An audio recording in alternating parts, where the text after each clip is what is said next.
Welcome to Take 5, your 5-minute inspirational message from Solid Rock Drogheda.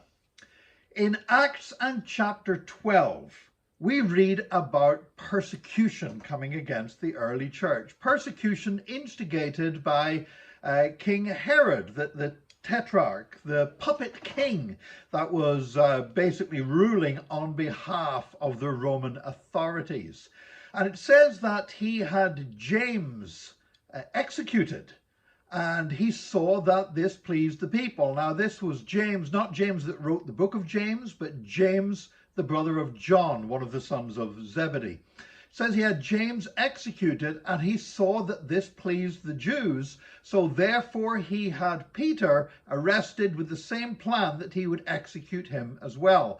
And of course, if you know the story, if you've read Acts chapter 12, you know that it says the church prayed earnestly for him, and God sent a miracle. God sent an angel that went into the prison cell and released Peter.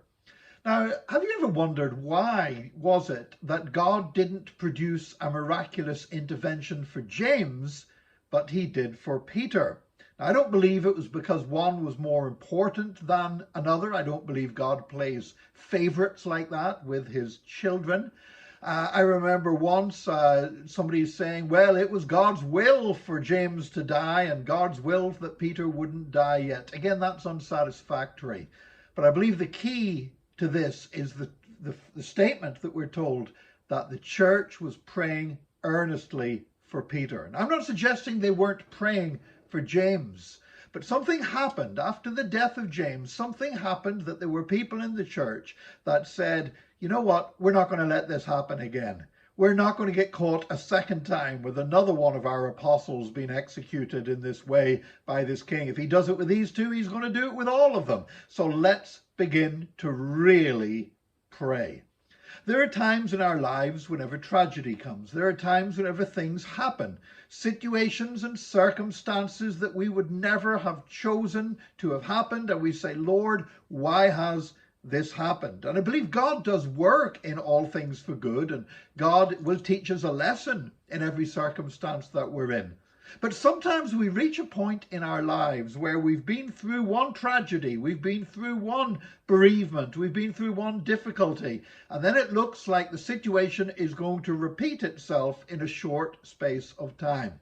And sometimes we just need to dig our heels in and say, no, I'm not going to let this happen again. I'm not going to have a repeat performance. The stuff that I went through last month, last year, I'm not going to go through this month and this year. It's going to be different. And we begin to pray, and we begin to pray earnestly. Now, I believe that James served the Lord with all of his heart. I believe Peter served the Lord with all of his heart. But somewhere along the line, there were people in the church that said, we're not going to take this anymore. Enough is enough. This stops here, and this stops now. I would invite you to look at your life, look and see, are there circumstances, are there situations, is there a recurring pattern of behavior that just seems to be coming against you again and again? Don't just sit back and say, well, I guess it's always going to be like this. Dig your heels in. Take a stand in prayer and say, I am not going to let this happen again. I'm going to stand in faith. This stops here in Jesus' name.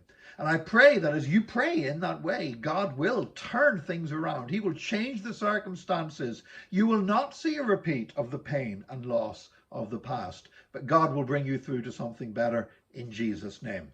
May God bless you today, and please join us again tomorrow for another Take 5, your 5-minute inspirational message from Solid Rock Drogheda.